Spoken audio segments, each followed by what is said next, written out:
नमस्कार दोस्तों, हमारी आज की इस कहानी के नाम है सबक।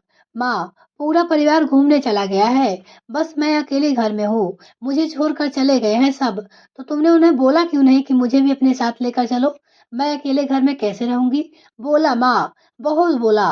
यहाँ तक कि मैंने रोहन को भी बोला कि कम से कम तुम चल रहे हो तो मुझे तो लेकर चलो। लेकिन नहीं, माँ बाप बहन के साथ हंसी खुशी निकल गया। किसी ने एक बार भी मुझसे नहीं पूछा।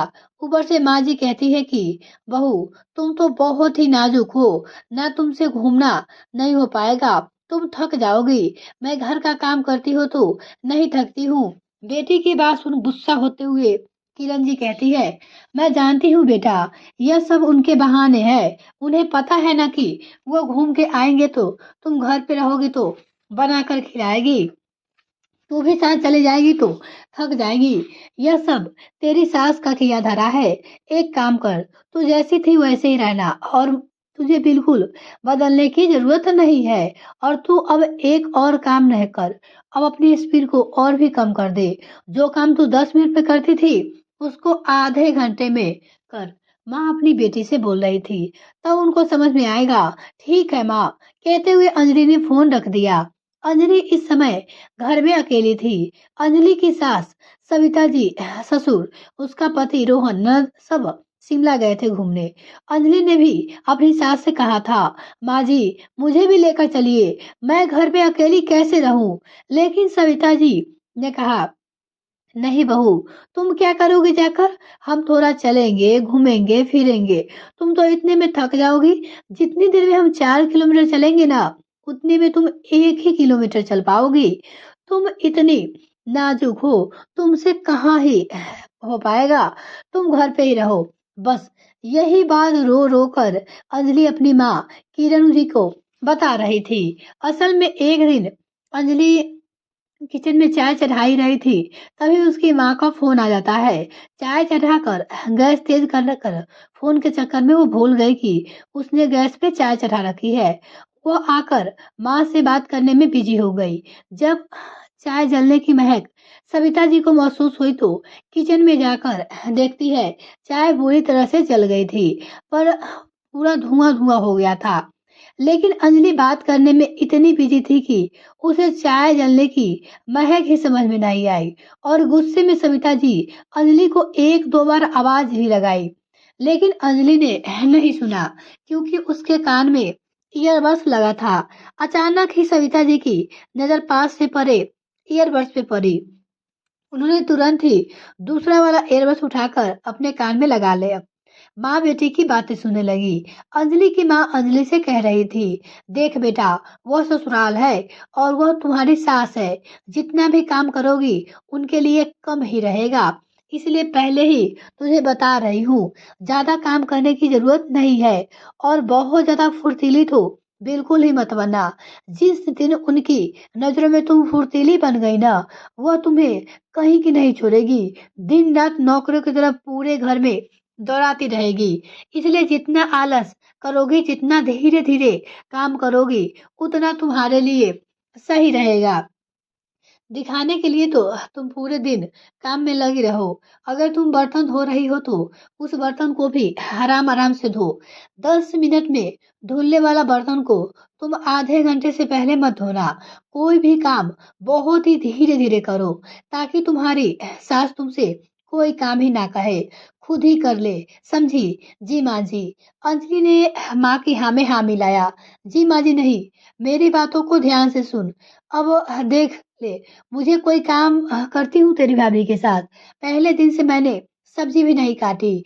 अगर एक दिन मैं सब्जी काट दी ना, तो अगले दिन भी वो सोचेगी कि मम्मी जी सब्जी काट दे, फिर मैं सब्जी बनाऊं, फिर सब्जी मेरे नाम का ठेका हो जाएगा। इसलिए मैं कोई काम नहीं करती। दिमाग से चलेगी तो सही रहेगा। और ज्यादा सास के आगे पीछे घूमने की जरूरत नहीं है। काम में उनको भी लगातार लगाकर रखो। अगर आराम करने दोगी तो फिर वह कोई काम नहीं करेगी। समझी? हाँ माँ, समझ गई। माँ बेटी की बातें सुन समझ तो सविता जी ही गई थी, लेकिन उन्होंने सोचा अगर मैं कुछ कह दूं तो अभी तो बात बिगड़ जाएगी, इसलिए कुछ नहीं बोला। और इन माँ बेटी को सबक सिखाने के लिए मुझे कुछ और ही रास्ता अपनाना पड़ेगा। कुछ सोचते हुए उन्होंने धीरे से फ़ोन रख दिया और करीब 2-3 दिन बाद अंजलि का माँ का फ़ोन करके कहती है, "बहन जी, मुझे तो अंजलि का कुछ समझ में नहीं आता। शादी के पूरे 1 साल हो गए, लेकिन आज तक उसने घर को कभी अच्छी तरह से संभाला नहीं है और कोई भी काम ढंग से करना उसे आता ही नहीं है। जो काम मैं पूरे घर का खाना बनाकर झाड़ू पोछा बर्तन सब कुछ करके 10 बजे तक फ्री हो जाती हूँ, उसी काम को लेकर यह पूरा दिन लगा देती है। दोपहर के 2 बज जाते हैं, इसके काम ही खत्म नहीं होते हैं। सविता जी की बात सुन बनावटी हंसी हंसते हुए बोल पड़े नीलम जी। अरे बहन जी, बच्ची है, नाजुक है, बड़े लाड प्यार से पली है, थोड़ा धीरे धीरे काम करती है, लेकिन समय के साथ सब सीख जाएगी। आप गुस्सा मत होइए। माना कि थोड़ा सा काम करने में ढीली है, लेकिन अब क्या ही कर सकते हैं। नहीं बहन जी, बिल्कुल कर सकते हैं। दिन पर दिन जिम्मेदारी बढ़ती है, घर की गृहस्थी, तो ऐसे कैसे काम चलेगा। बहन जी, आप तो नाजुक हो रही हो, आ जाएगी। धीरे-धीरे उसके अंदर भी समझ अभी है ना, उससे ज़्यादा काम नहीं हो पाता है। बहुत ही नाजुक है मेरी बेटी।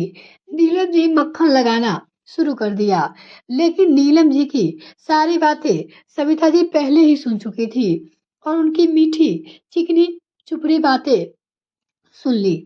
इस इंसान के 2 रूप तो सविता जी पहले ही देख चुकी थी। सविता जी ने कहा, बहन जी, बहू आपकी भी क्या वो भी ऐसे काम करती है। अरे बहन जी, बहू सबकी एक जैसी होती है, ऐसा कुछ नहीं है। वो भी तो बेटी जैसी होती है ना। धीरे धीरे समय के साथ सीख जाती है। साफ साफ झूठ बोल दिया नीलम जी ने। लेकिन सविता जी को तो पहले से ही सब कुछ पता था, तो उन्होंने मुस्कुराते हुए कहा, तो फिर आप ही बता दीजिए कितना टाइम लगेगा और कैसे लगेगा? मैं उसमें कितना काम करूँ? आप क्या काम करते हो? अपनी बहू के साथ वही बता दीजिए, ताकि मैं भी कल से अंजलि के साथ वो काम कर सकूँ। इतना सुनते ही नीलम जी सकपका गई। अब बहू कैसे बताए कि वो अपनी बहू के साथ कोई भी काम नहीं करती। सारा काम अकेले बहू के ऊपर छोड़ कर रखी है। अगर उन्होंने यह बात सविता जी को बता दी तो सविता जी भी जब सारा काम छोड़ देगी तो सारा काम उनकी बेटी अंजलि को ही करना पड़ेगा, वो भी अकेले। और यही तो वो नहीं चाहती थी, इसलिए नीलम जी ने साफ साफ झूठ बोल दिया। अब क्या ही बताऊं बहन जी, काम की कोई गिनती होती है? जो दिखता है वही करती जाती हूँ। कितना छोड़ूंगी उसके भरोसे, बेचारी दिन भर तो लगी ही रहती है। लेकिन बहन जी, मैंने तो सुना है कि आप एक सब्जी भी नहीं काटती हो, फिर काम कैसे कर लेती हो आप? अब तो नीलम जी के चेहरे की हवाइयां उड़ गई थी। सोच में पड़ गई, यह बात सविता जी को कैसे पता चल गई? कहीं उन्होंने हम माँ बेटी की बातें तो नहीं सुन ली? अब आगे वो बोले तो बोले क्या? धीरे से हंसते हुए बोली, बहन जी, मैं बाद में फोन करती हूँ, लगता है दरवाजे पे कोई खड़ा है। कहते हुए उसने तुरंत ही किरण जी ने फोन कर दिया। सविता जी समझ गई थी कि इन माँ बेटी से छुटकारा पाने के लिए अब इन्हें कुछ न कुछ करना पड़ेगा। इसलिए उन्होंने पूरे परिवार के साथ हर दूसरे तीसरे महीने घूमने का प्लान बनाया, जिसे वो अंजलि को नहीं लेकर जाती, यह कहते हुए कि तुम बहुत ही नाजुक हो, तुमसे ज्यादा चला नहीं जाएगा, थक जाओगी। अगर तुम्हें हमारे साथ चलना है तो तुम अपने आप को तेजी लगाओ, फुर्तुली बनो और उसकी शुरुआत तुम घर के कामों से करो। जब तुम घर का काम ही पूरे दिन करती रह जाती हो तो तुम हमारे साथ कहाँ तक चल पाओगी। सविता जी ने लाख समझाने पे असर अंजलि पे नहीं होता। इस बार भी सविता जी जानबूझकर दूसरे महीने फिर घूमने का प्लान बनाती है और पूरे परिवार के साथ 1 हफ्ते के लिए निकल जाती है। इस बार भी अंजलि घर पे अकेले ही रह जाती है। उसे अपनी सास पे गुस्सा तो बहुत ही आ रहा था और रोना भी आता था। पूरा परिवार घूमने जाता है, बस वो घर में रह जाती है। सोने पे सुहागा उसकी माँ नीलम जी करती थी, जो अंजलि के दिमाग में परिवार के प्रति उल्टा सीधा भरती रहती थी। ऐसे ही करीब 3-4 बार हो चुका था। पूरा परिवार घूमने जाता था और हर दूसरे महीने कहीं न कहीं चला जाता था और रह जाती थी बेचारी अंजलि। सब लोग यही कहते कि तुमसे नहीं हो पाएगा। एक दिन फिर सविता जी ने हाल में बैठे-बैठे ही पूरे परिवार के साथ ऊटी जाने का प्लान। ऊटी का नाम सुनते ही अंजलि ने सविता जी से कहा, माँ जी प्लीज मुझे इस बार अपने साथ लेकर चलिए ना। मुझे भी ऊटी देखने का बहुत ही मन है। लेकिन बहू, हम कैसे तुम्हें लेकर जाए? तुम्हारी हालत तो हम घर में ही देख रहे हैं। एक कमरे से दूसरे कमरे में जाने में तुम 10 मिनट लगाते थी हो। भाई हम रिस्क नहीं ले सकते तुम्हारे साथ। तुम जब तक नॉर्मल जिंदगी जीना शुरू नहीं करोगी तब तक हम तुम्हें अपने साथ नहीं ले जाएंगे। सही तो कह रही है माँ। अंजलि, तुम्हारे जैसे तो तुमने मैंने नहीं देखा। इतना स्लो कौन होता है भाई? जब तुम्हें इतना ही धीरे काम करना है तो फिर तुम घर में ही रहो। सही हो। घूमने के बारे में तो सोचना भी छोड़ दो। पति की बात सुन अंजलि की आंखों में आंसू आ गए और वो भागकर अपने कमरे में चली गई और रोने लगी। तभी उसकी माँ का फोन आ जाता है। फोन लेते हुए माँ को सारी बातें बताकर रोने लगती है।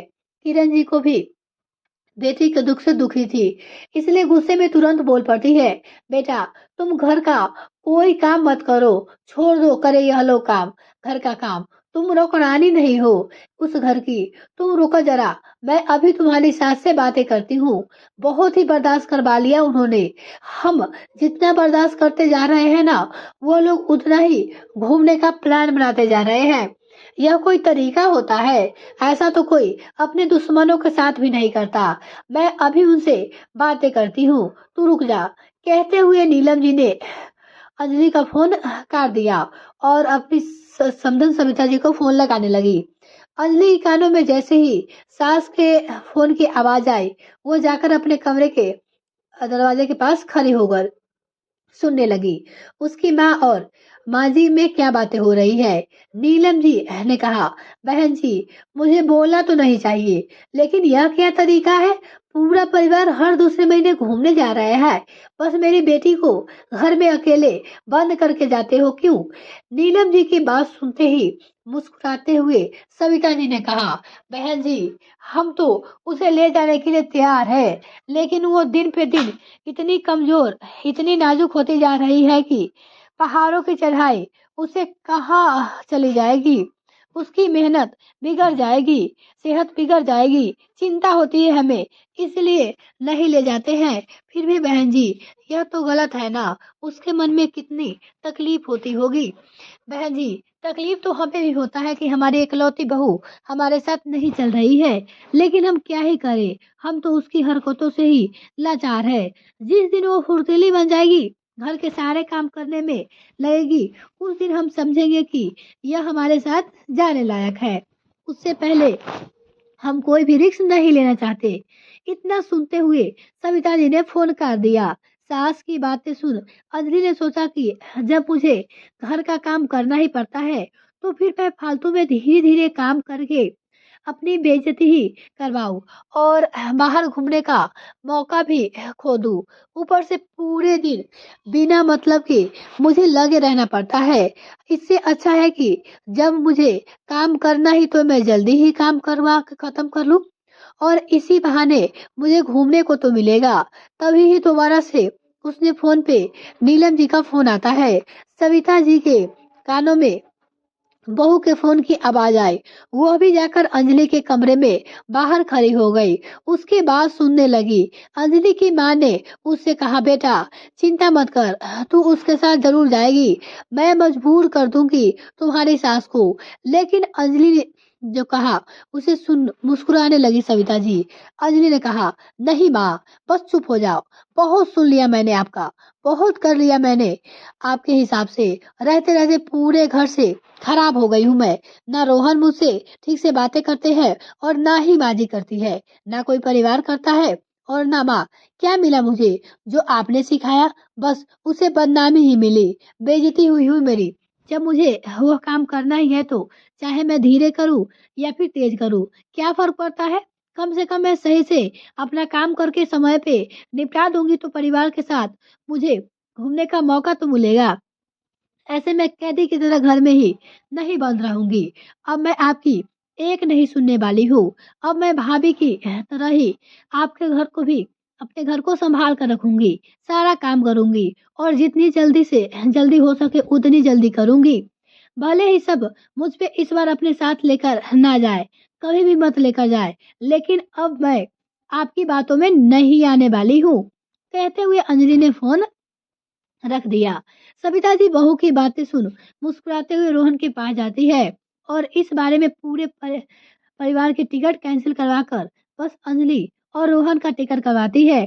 जब यह बात अंजलि को पता चली तो खुशी से उसकी आंखों में आंसू आ गए और वह सविता जी से माफी मांगते हुए कहने लगी, मुझे माफ कर दीजिए माँ जी।